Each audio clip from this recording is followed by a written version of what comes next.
Now I want to talk about sort of a related subject, and that's data mining you. That's making conclusions, drawing conclusions. So I have all these profiles, and people have said different things, and what conclusions do I draw?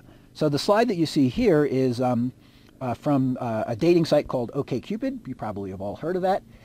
And if you've ever experienced OkCupid, they ask you a lot of very, very, very, very, very personal questions about yourself in relation to politics, yourself in relation to sex, yourself in relation to religion, and even stuff like how many times a day do you brush your teeth? I mean, there's all sorts of very personal questions on OkCupid. And as you can see from this slide, they're watching. They're watching what people say, and they're making conclusions about it. This from this site, this is about the only graph that is G-rated, or not even G-rated. This one is not so G-rated, but the other ones that are on the same page are a lot less G-rated.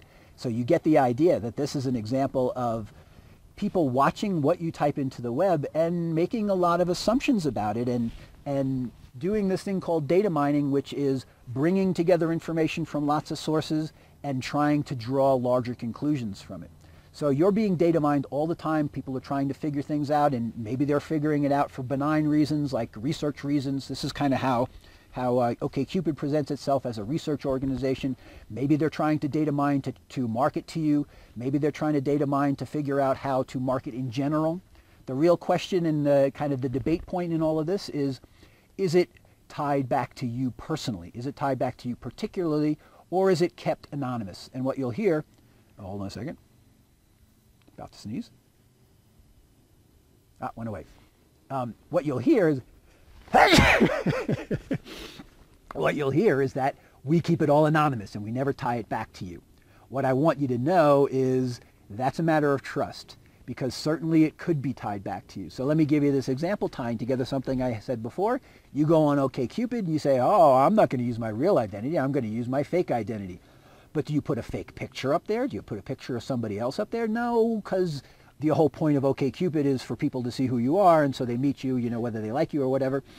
And so you put an actual picture of you. Well, face recognition software goes and matches your face to the face of you on someplace where you're very well identified and your name and address is there. So now all of this very personal stuff that you typed into OkCupid is linked to stuff that's really about you. And so now all these personal answers are known, and they're known to be your personal answers. So I don't mean to ring alarm bells. That's not my point at all.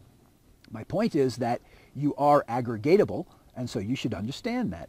You are, you are identifiable. Theoretically, you have to understand that. And so it's really a matter of trust. Do you trust these people not to abuse your information or not? And that's really the question. Not could they, because they certainly could. Would they, or will they?